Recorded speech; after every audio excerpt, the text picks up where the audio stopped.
আমি যদি তোর মতো একটা মেয়েকে বিয়ে করি তো লোকে কি বলবে বল? আমার ফ্যামিলির সম্পর্কে কোনো ধারণা আছে তোর? আমি একটা কালো মেয়েকে বিয়ে করেছি, সবাই শুনলে হাসাহাসি করবে। তুই এসব কথা আর কখনো বলবি না প্লিজ। বান্ধবী বান্ধবীর মতো থাক, কিন্তু কিছু করিস না প্লিজ। হাত ছাড়ুন, আমার ওসব কিছুই মনে নেই। আমি কলেজে যাব, হাত ছাড়ুন। রাফিন বলল, তোর আপুকে ডেকে দে। আসলে আমি আজ বিকেলে চলে যাব, তাই আন্টিদের সাথে দেখা করতে এসেছি। ভালো থাকিস তুই, দেখিস তোর খুব ভালো একটা বর হবে। আড়াল থেকে শুনলাম রাফিন 5 বছরের জন্য বিদেশ যাচ্ছে। মনটা অনেক খারাপ হয়ে গেল। কলেজ যাইনি সেদিন আর। একটা পুকুরে ধারে বসেছিলাম কলেজ টাইম শেষ না হওয়া পর্যন্ত। আমি কি আসলে রাফিনকে ভালোবাসি, নাকি এটা ওর প্রতি আমার মোহ?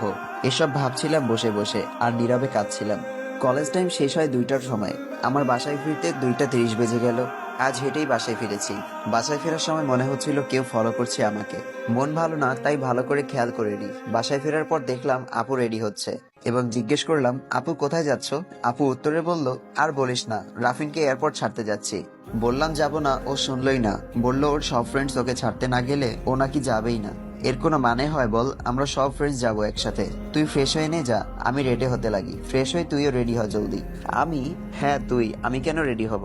আপু বলল, ওমা, আমি তো জানতাম রাফিন তোরও ফ্রেন্ড। তো তুই যাবি না? ঠিক আছে, না গেলে নাই, আমি একাই চলে যাব।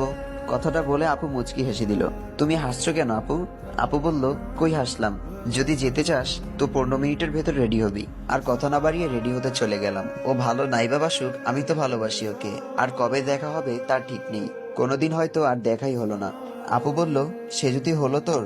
সে যদি বলল, আমি আসছি আপু। আপু বলল, কিরে বললি যাবি না, এখন দেখছি সেজেই যাচ্ছিস। ব্যাপার কি বলতো? আমার কোনো ফ্রেন্ডের প্রেমে পড়লি নাকি আবার? সে যদি বলল, কি যে বলো আপু, এমন করলে কিন্তু যাব না আমি, দেখো। হ্যাঁ সে তো দেখতেই পারছি, চল এখন জলদি, ওরা সব বাইরে গাড়িতে ওয়েট করছে। সে যদি বলল, ওরা কে কে? আরে রাফিন 2টা গাড়ি নিয়ে এসেছে। সে যদি বলল, মানে রাফিন ভাইয়াও গাড়িতে আছে?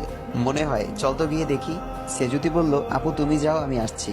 আচ্ছা জলদি আয়। নিচে গিয়ে দেখি আপু অলরেডি গাড়িতে উঠে বসে আছে।